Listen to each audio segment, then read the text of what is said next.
Hello friends, જય શ્રી ગણેશ. બધાને સ્વાગત છે તમારું મારી ચેનલ ગુજરાતી કિચનમાં. તો ગરમીમાં વધારે શાક ભાવતા નથી અને માર્કેટમાં વધારે શાક આવતા પણ નથી, ત્યારે કંઈક ચટપટું ઢાબા સ્ટાઇલ શાક ખાવાની ઈચ્છા હોય તો આ ચણાનું શાક એકવાર ટ્રાય કરી જોવો. બનાવવું ખૂબ સરળ છે અને ખાવામાં એટલું જ ટેસ્ટી બને છે. ઘરના સિમ્પલ મસાલાથી બની પણ જાય છે. તો ચાલો બનાવીએ. એ પહેલાં જો વિડીયો પૂરો જોયા પછી થોડો પણ પસંદ આવે તો વિડીયોને એક લાઇક અને ચેનલને સબસ્ક્રાઈબ જરૂરથી કરી લેજો. તો ચાલો બનાવવાનું અહીંયા આપણે શરૂ કરી દઈએ. તો એના માટે મેં અહીંયા 1 કપ જેટલા ચણાને ઓવરનાઇટ માટે પલાળીને રાખી દીધા હતા. તો જો તમારે ઇન્સ્ટન્ટ બનાવવાનું થાય તો તમે આ ચણાને 2 થી 3 કલાક સુધી ગરમ પાણીમાં પલાળી દેશો તો પણ આરામથી પલળી જશે. પણ જો આગલા દિવસે વિચારેલું હોય તો એને આપણે આગલા દિવસે સાંજે જ પલાળી દેવાના છે, તો એકદમ જલ્દીથી તે સોફ્ટ થઈ જશે. તો હવે આ ચણાને આપણે બાફવાના છે. તો એમાં રહેલું પાણી આપણે હટાવી દેવાનું છે અને બીજા 2-3 પાણીથી સરસ એવા વોશ કરી લેવાના છે અને એક કુકરમાં આપણે એને લઈ લેવાના છે. તો હવે આપણે એમાં એક નવું પાણી એડ કરવાનું છે અને આપણે એમાં થોડા આખા મસાલા એડ કરશું અને સાથે જ મીઠું પણ એડ કરી દેવાનું છે. તો અહીંયા હું 1 ચમચી જેટલું મીઠું એડ કરી દઉં છું અને સાથે જ મેં અહીંયા 1 તમાલપત્ર એડ કર્યું છે, 2 લવિંગ એડ કર્યા છે અને થોડા અહીંયા હું મરીના દાણા એડ કરું છું, એટલે કે 5 થી 6 જેટલા મરીના દાણા એડ કરી દીધા અને 2 એલચી લીધી છે. એને આવી રીતે ઉપરનું એનું આપણે મોઢું ખોલી દેવાનું છે. આખી એલચીને આપણે નથી ખોલવાની, બસ ઉપરનું મોઢું ખોલી દઈ અને આપણે એડ કરી દેવાની છે. આ બધા મસાલા તમે એક પોટલી બનાવીને પણ એડ કરી શકો છો, પણ અત્યારે હું એમ જ છૂટા જ એડ કરી દઉં છું.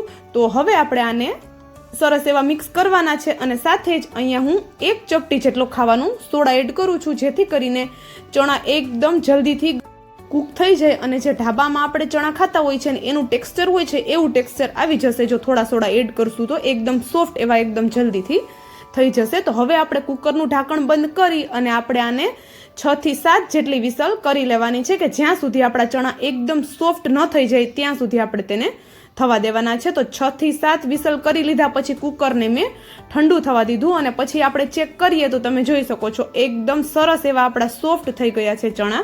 તો હવે આપણે એમાં એડ કર્યા હતા તે ગરમ મસાલા બહાર કાઢી લઈએ છીએ.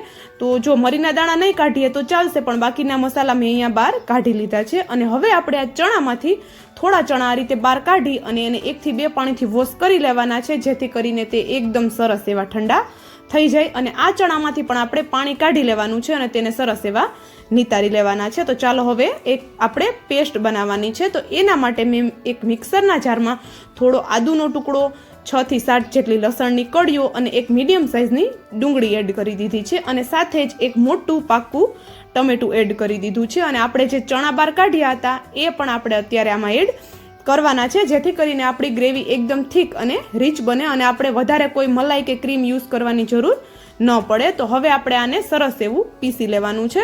તો જો હું તમને બતાવું કે મેં અહીંયાની કેવી પેસ્ટ બનાવીને રેડી કરેલી છે. તો જો તમે જોઈ શકો છો એકદમ સરસ એવી આપણે આની પેસ્ટ બનાવી લીધી છે. તો આ ચણાનું શાક એકદમ ઇઝીથી બની જાય છે, વધારે કોઈ ઝંઝટ કરવાની જરૂર નથી. બસ એકી સાથે આપણે ગ્રેવી પીસી લેવાની છે અને આપણે એનો એકદમ ટેસ્ટી એવો વઘાર કરી લેવાનો છે. તો એકદમ ઢાબા જેવું આ શાક બનીને તૈયાર થાય છે. તો સાથે જ મેં અહીંયા એક મીડિયમ સાઇઝની ડુંગળીને આવી રીતે એકદમ પાતળી અને લાંબી સ્લાઇસમાં કટ કરેલી છે. તો ચાલો એને સાઈડમાં રાખીએ અને હવે આપણે એનો એક ટેસ્ટી વાળો વઘાર કરી લઈએ. તો વઘાર માટે મેં અહીંયા એક વાસણમાં 2 ચમચા જેટલું તેલ લીધું છે.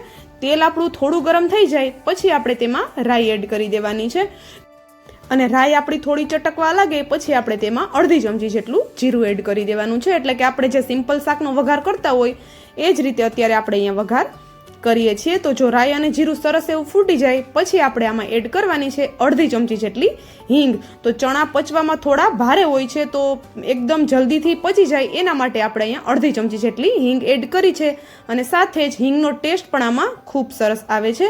અને આપણો બધો વઘાર સરસ એવું ફૂટી જાય પછી આપણે જે લાંબી સ્લાઇસમાં ડુંગળી કટ કરીને રાખી હતી તે એડ કરી દેવાની છે અને ડુંગળીને આપણે સરસ એવી હવે પાકવા દેવાની છે. તો જો ખૂબ ઓછી ડુંગળી છે એટલે એકદમ જલ્દીથી પાકી જશે આ. તો થોડી વાર થાય એટલે એનો કલર ચેન્જ થવા લાગશે. તો હવે આપણી ડુંગળી થાય છે ત્યારે આપણે આમાં એકદમ ઝીણા કટ કરેલા લીમડાના પાન એડ કરવાના છે. તો અહીંયા મીઠા લીમડાના પાનનો ટેસ્ટ ખૂબ જ સરસ આવે છે આ શાકમાં, તો ચોક્કસથી એડ કરીને જોજો, ખૂબ સારો એવો ટેસ્ટ આવે છે અને ઝીણા કટ કરીને એડ કરશું એટલે ખાવામાં પણ આવશે, એટલે એનો એકદમ સરસ એવી ફ્લેવર આવશે. તો જો હું તમને બતાવું કે ડુંગળીનો કલર હવે સરસ એવો એકદમ જલ્દીથી ચેન્જ થઈ ગયો છે અને આ બધી પ્રોસેસ આપણે ગેસની ફ્લેમ હાઈ રાખીને જ કરેલી છે. તો જો ડુંગળીનો સરસ એવો કલર ચેન્જ થઈ જાય પછી આપણે જે પેસ્ટ વાટીને રાખી છે તે એડ કરી દેવાની છે. તો હું અહીંયા બધી જ પેસ્ટ એડ કરી દઉં છું અને એને ગ્રેવી સાથે વઘાર સાથે સરસ એવી મિક્સ કરી દેવાની છે.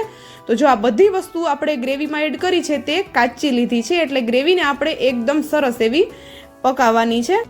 તો આ ચણાનું શાક બનાવવું એકદમ સિમ્પલ છે, એકદમ ઇઝી છે અને ઘરના જ મસાલાથી બનીને તૈયાર થઈ જાય છે. અને જો અત્યારે ગરમીમાં બધાની સાથે એ પ્રોબ્લેમ થતો જ હોય છે કે કોઈ શાક વધારે નથી ભાવતા, તો આવી રીતે કંઈક તીખું ચટપટું જો આપણે બનાવશું તો બધાને ખાવાની મજા આવશે અને કંઈક નવું પણ થઈ જશે. તો ચાલો ગ્રેવી આપણી અહીંયા થોડી વાર થઈ એટલે હલકી હલકી પાકી ગઈ છે, એટલે કે થોડું એની સાઈડમાંથી તેલ છૂટું થવા લાગ્યું છે. તો હવે આપણે એમાં મસાલા કરી લઈએ, જેથી કરીને મસાલા પણ ગ્રેવી સાથે સરસ એવા પાકી જાય. તો મસાલામાં હું અહીંયા 1 ચમચી જેટલો લાલ મરચું પાવડર એડ કરું છું. તો તમારે જેટલું તીખું જોવે એ પ્રમાણે તમારે લાલ મરચું એડ કરવાનું છે અને સાથે થોડો સારો કલર આવે એટલા માટે અડધી ચમચી જેટલી હું અહીંયા હળદર એડ કરું છું અને સ્વાદ પ્રમાણે મીઠું એડ કરશું. તો જો ચણા બાફતી વખતે પણ મીઠું એડ કરેલું છે એટલે જોઈને એડ કરવાનું છે આપણે.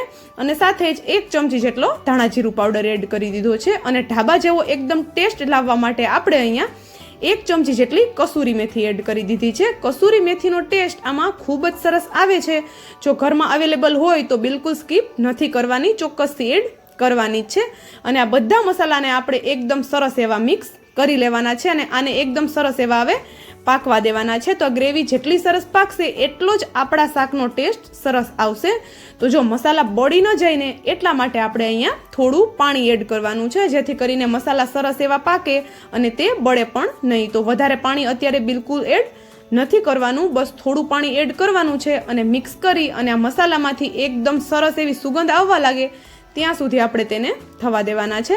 તો જો આપણે બધું સરસ એવું મિક્સ કરી દીધું છે અને આપણે આને હવે એકદમ સરસ એવું પાકવા દેવાનું છે.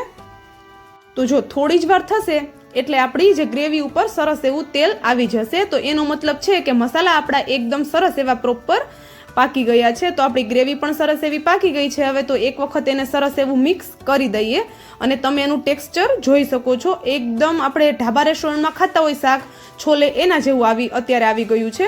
તો હવે આપણે એમાં એડ કરવાના છે જે આપણે ચણા બાફીને રાખ્યા છે એ. તો ચણાને આપણે પાણીમાંથી નિતારી લેવાના છે અને આપણે એને શાકમાં એડ કરી દેવાના છે. અને ચણામાંથી જે પાણી આપણે નીકળ્યું છે નિતારતી વખતે એ પાણીને આપણે બિલકુલ ફેંકી નથી દેવાનું. તેનો ઉપયોગ આપણે અત્યારે ગ્રેવીમાં કરવાનો છે, કારણ કે એ પાણીમાં બહુ બધી ફ્લેવર હોય છે, કારણ કે આપણે એમાં મસાલા એડ કરી અને ચણાને બાફ્યા છે તો એ પાણી એકદમ ફ્લેવરફુલ હોય છે. તો બિલકુલ નથી ફેંકવાનું, આપણે એને રાખી દેવાનું છે. તો જો આપણે ચણાને ગ્રેવી સાથે સરસ એવા મિક્સ કરી દીધા અને જો તમારે ગ્રેવીવાળું શાક ન ખાવું હોય તો આ ચણાને હવે આ ગ્રેવીમાં થોડી વાર માટે થવા દેવાના છે અને પછી તમે આને ગરમ ગરમ સર્વ કરી શકો છો. તો જો આ એકદમ ગ્રેવીથી લટપટ એવું આપણું અહીંયા ચણાનું શાક બનીને રેડી થઈ ગયું છે. પણ અત્યારે હું થોડું ગ્રેવીવાળું શાક બનાવવાની છું એટલે આપણે એમાં થોડું પાણી એડ કરશું. તો જો અહીંયા એકદમ ટેસ્ટી એવા ચણા દેખાય છે. તો જો આવી રીતે તમારે સૂકું શાક ખાવું હોય તો પણ તમે આ રીતે પણ તેને એન્જોય કરી શકો છો. તો હવે આપણે થોડું ગ્રેવીવાળું બનાવીએ છીએ એટલે પાણી એડ કરવાના છીએ. તો જો એક તો આપણે અહીંયા આ ચણાનું બાફેલું પાણી એડ કરશું તો એમાં ફ્લેવર તો ઘણી બધી છે જ, સાથે ચણાનો જે કલર છે ને એ પણ એ પાણીમાં આવી ગયેલો છે. તો આપણે એ એડ કરશું એટલે શાકમાં કલર પણ એકદમ જોરદાર આવશે. કે જો તમે ઘણી વખત જોયું હશે કે ઢાબામાં આપણે કાળા ચણાનું શાક મગાવતા હોઈએ છીએ ત્યારે તેનો કલર એકદમ ચેન્જ હોય છે. આપને થતું હોય છે કે આવો કલર કઈ રીતે આવતો હશે. તો આવી રીતે જે ચણા બાફેલું પાણી હોય છે તે એડ કરવાથી શાકનો કલર એકદમ સરસ આવે છે. તો હવે આપણું શાક અહીંયા ગ્રેવી પણ સરસ એવી પાકી ગઈ, પાણી એડ કર્યું એ પણ સરસ એવું પાકી ગયું છે અને આપણું શાક એકદમ હવે પરફેક્ટ થઈ ગયું છે. તો હવે આપણે એમાં લાસ્ટમાં એડ કરી દીધો થોડો ગરમ મસાલો અને શાકની ઉપર જો સરસ એવું તેલ હવે આવી ગયું છે. તો આ પરફેક્ટ આપણું અહીંયા શાક બનીને રેડી થઈ ગયું છે. તો તમારે જેટલી જાડી પાતળી ગ્રેવી જોઈતી હોય એટલી તમે રાખી શકો છો. તો જો તમારે આને પૂરી, પરાઠા, રોટલી ગમે તેની સાથે ખાશો, ખાવામાં ખૂબ સરસ એવું આ શાક લાગશે. અને લાસ્ટમાં આપણે એમાં અડધા લીંબુનો રસ એડ કરી દેવાનો છે. ટેસ્ટ ખૂબ જ સરસ આવશે, તમે ચોક્કસથી એડ કરી જોજો. અને હવે આપણે આ ઉપરથી એક સરસ એવો સ્મોકી વઘાર કરશું. તો એના માટે 2 ચમચી જેટલું તેલ લીધું છે, એમાં થોડું મેં જીરું એડ કર્યું છે અને સાથે જ એક મરચાંને લીધું છે. મરચું થોડું મોટું છે એટલે હું આવી રીતે તેલમાં ડુબાડી અને શાકમાં એડ કરી દઉં છું. અને સાથે જ અહીંયા 1 ચમચી જેટલો કાશ્મીરી લાલ મરચું પાવડર લેવાનો છે. જો કાશ્મીરી મરચું ન હોય તો સાદું મરચું પાવડર પણ તમે લઈ શકો છો, પણ તે ઓછો એડ કરવાનો છે. અને તરત જ આ વઘારને આપણે શાકમાં એડ કરી દેવાનો છે. આ વઘાર ટોટલી ઓપ્શનલ છે, પણ જો એડ કરશું તો શાક એકદમ ઢાબા સ્ટાઇલ બનશે અને એનો કલર પણ સરસ આવશે અને સાથે જ એમાં એક સરસ એવી સ્મોકી ફ્લેવર પણ આવશે. તો જો બધું સરસ એવું મિક્સ કરી દીધું, આપણે વઘાર પણ સરસ એવો મિક્સ કરી દીધો અને તમે જોઈ શકો છો શાકનો કલર પણ એકદમ જોરદાર આવ્યો છે અને શાક જોવામાં પણ એકદમ ટેસ્ટી એવું લાગે છે. તો જો કંઈ શાક ન સમજાતું હોય કે કંઈક અલગ ઢાબા જેવું ખાવાની ઈચ્છા થઈ હોય તો તમે આ ચણાનું શાક ચોક્કસથી ટ્રાય કરી શકો છો. આ શાકની સાથે તમે ભટુરે પણ બનાવી શકો છો અને પૂરી પણ બનાવી શકો છો અથવા તો રોટલી સાથે પણ એન્જોય કરી શકો છો. ખૂબ ટેસ્ટી એવું લાગે છે. તો ચાલો આપણું અહીંયા હવે કાળા ચણાનું એકદમ ઇન્સ્ટન્ટ જલ્દીવાળું શાક બનીને રેડી થઈ ગયું છે. અને હા, વિડીયો કેવો લાગ્યો એ પણ મને કોમેન્ટ કરીને જરૂરથી જણાવો. And thank you for watching.